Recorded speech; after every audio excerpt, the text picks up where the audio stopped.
you compared to an Instagram where it's like you're gonna open Instagram and it's free. You go open in the morning and you're just gonna scroll and see people's stuff. So even if you funnel people to a place, it's not a guarantee that they're gonna watch your content. And then you're in a realm of, man, I'm creating this and ain't nobody watching stage. And there's no way around that. No. Right. And that's anywhere.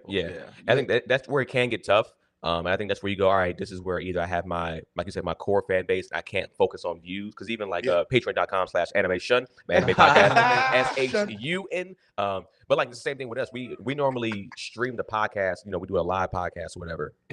And it'll get like we used to get probably a couple thousand views or whatever. It can be a couple hundred to a couple thousand. Nice. And then when we used to put it on Patreon, of course it shrinks a lot. But I mean, I will say that Patreon money has afforded us to go to anime expos now and things like that. And we wouldn't have had that just staying on YouTube, to be honest with you. We would have they would have still been like, all right, y'all earned $1.50 this month. Like, they be on that bullshit with the amount sometimes. Yeah, I don't even know how to figure that. Like when Instagram started the Reels pay, and I finally got Reels pay like a month ago, right? Or late last month, right? And I did like 4 videos and I got up to $100 like that. It was only off like probably a total of like 15,000 views. And I was like, okay, I only need about 15,000 to make $100. Right. That's easy, man. If I can do that, I can make a couple $100 a month, even maybe get to $1,000 a month off just that. Right. All of a sudden, I had like 3 or 4 videos do 40,000, 30,000. These niggas gave me $1 for that. What? Yeah, and I don't know. So I don't know what happened within like 2 weeks. More people. Oh, they gave more people. When it hit me. Man, when it hit me first for a month, and it was like, okay, cool. Here's I think I made like 200 off of it, right? And then I did a video and it went viral. It hit a number that doesn't need to be said because this isn't a competition, but it hit a number. I want to know because money wise, I want to know like where does it? So here's the thing that I figured out with the reels. It happens with you can no longer make a lot of bread off the remix of a reel. Like when you remix a reel, you're like, oh, let me react to this. Your number might be super high, but you're not getting the bread off of that, right? Okay. But you will get something if you do like a specific filter, right? Like if you do something like a guessing game or whatever, and then you say something funny, right? The thing that happened with the video that went viral was it wasn't just that I used this filter, but what I said will end up becoming a sound that became people use that sound. Right. So it helped push my views up even more. So when they were using my sound, the sound went up to like 1.5 million when I looked at the time, and I ended up walking away with $1,800 for that month because it was mainly that reel. Let me ask you a question: if I pull my dick out with the filter, and I say, "Can I pull my dick out?" They use that sound. Yeah. How much money? Because it's all about. Because think about how many times we've heard a sound in everybody's video. Yeah. That person who made that sound is the one is getting the bread because it went viral. So they're pretty much rewarding you for using the things on their app, whether it's like the filters. No, it's not filter. It's the sound, or it's you just create a viral like reel. Like original reel. Original. Okay, yeah. I mean, I would say I was doing regular, just my Keenan stuff. And that's why my stuff still dropping. I was just like, I was hurt because I was like, yo, I was looking at this like I can possibly cover my rent just doing reels. Yeah. And if I can do that, that was like a they kept banning me. I made up to maybe like $900 the most on reels, and then they would ban me like every other month, yo. Like content violations. What? They're be having bitches with their ass out. Yeah. And here I think that pulling your dick out. But here's the issue. My issue with TikTok and Instagram when it comes to that type of content, it's like I got it from there. Exactly. They don't block the women though. So why is it that? Yeah, exactly. Because I've done reactional content to where it's like I think this is very, very disrespectful. But this girl did the splits like this, and I went, nah, like I smelled it. So it was a crazy video. Hey, you know what's so crazy? I've done the same video. So it's like, so it's like they'll snatch yours and they'll be like, yo, you hit a violation, whatever, so we can't monetize this. But it's just like I got it from her. Her shit is thriving. Yep. Also, was she a W? No, she was a black woman. Okay. Yeah, she was probably black and something else. But this is what I know for a fact, bro. They'll never say it. They know people are coming to their app to see twerking and dancing and bitches. For sure. So they know we're going to let this slide because ultimately we know people are coming to this app to see this type of. So they let people that's verified, I feel like, on TikTok slide, and they let chicks twerking and shaking their ass slide through. But if us men come through and be like, well, goddamn, look at his ass. They're going to be like, no, violation. I can't believe this person did this. Delete it. Yeah. Bro, touche. Yeah, man. But algorithms always, bro, it's like, the only way because that would make me want to go straight just to more television and film. Right. Because it's like, oh my God, I'm doing all that I can over here. I was just feeling like that recently, bro. I was just talking to Lee. I'm like, bro, my algorithm has always been trash. I was like, on Instagram, I was like, if I took a picture with Jesus, it would get -4 likes, bro. They would find a way to be like, nah, I don't know, bro. But I was just thinking the same thing. I'm looking at how my reels, it just keeps shrinking. Yeah. Like my reels views. Thank you for saying that, because you just said this.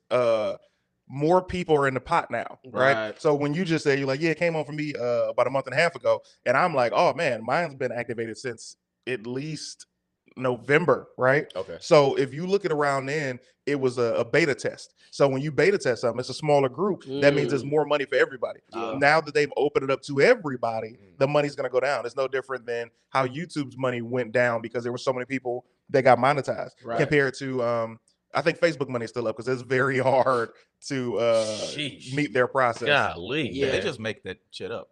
Facebook, they keep changing it. Man, I can't hit for nothing on Facebook for I can't even. Weird stuff. Man, I've hit so many times on Facebook, but I don't have enough followers to get monetization yet. So like I only got like 30,000 followers, but I've had a few videos going to millions and all that on Facebook. Yeah, it'll just take off one day. Like Facebook, just keep posting. I tell y'all, man, my videos used to only do well on YouTube. And then one day, I'll tell you the switch. I had posted a video on Facebook, and it literally, I'm not even exaggerating, I had maybe 80,000 followers at the time. I posted a video.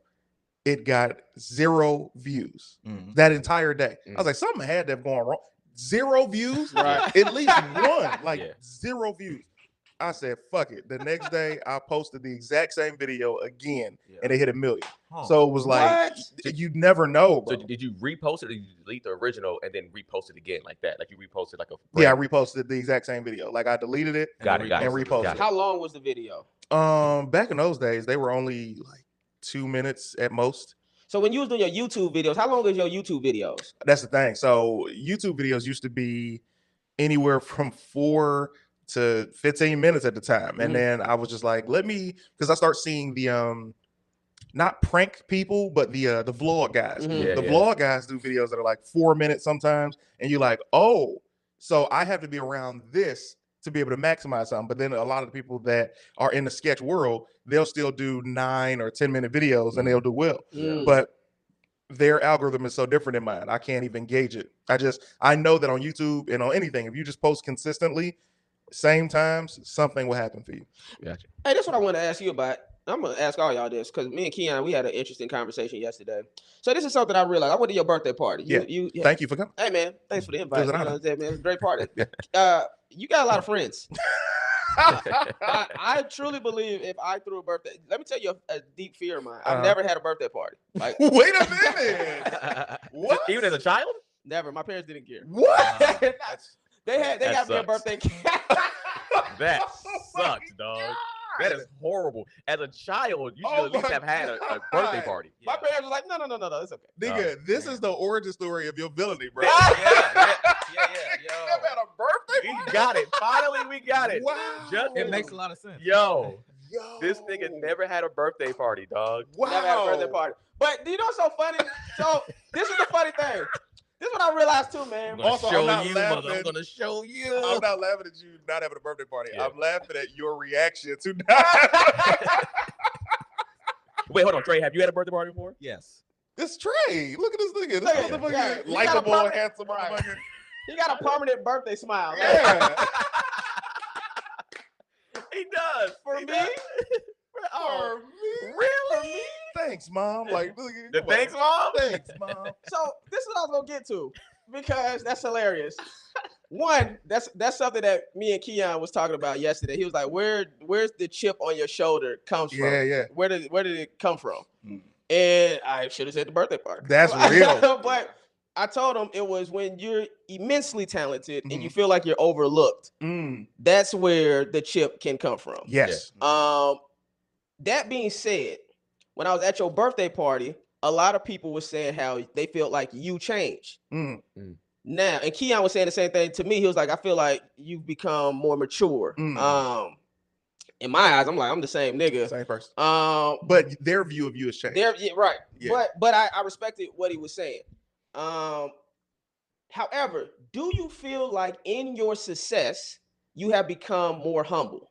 Oh my God, man, by millions of miles. I mean, here's the thing. Like when I say everybody looks at you, their view of you has changed, even though you haven't. Right. I'm the exact same person I've been since day one. I'm glad you said that because I got something to say after that. I'm the exact same person I was from day one. But the thing is, put it like this.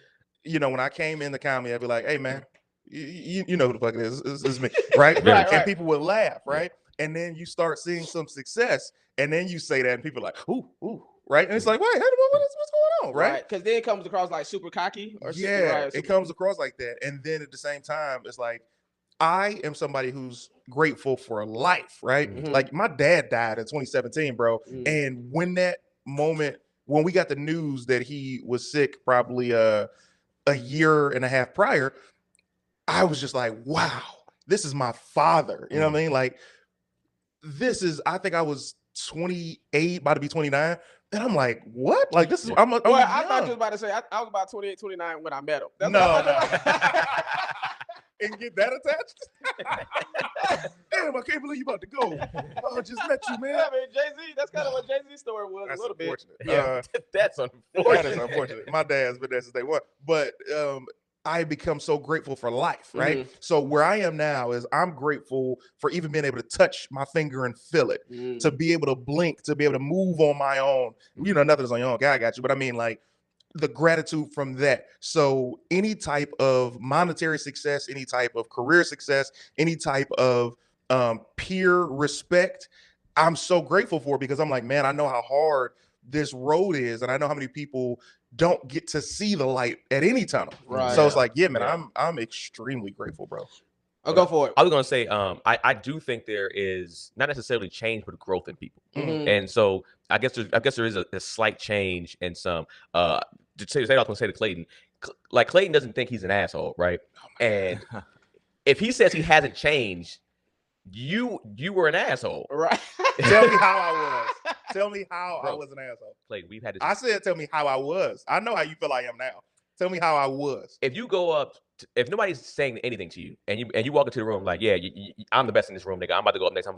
I've never done that. You're a liar if you say I've done that. Energy wise, absolutely.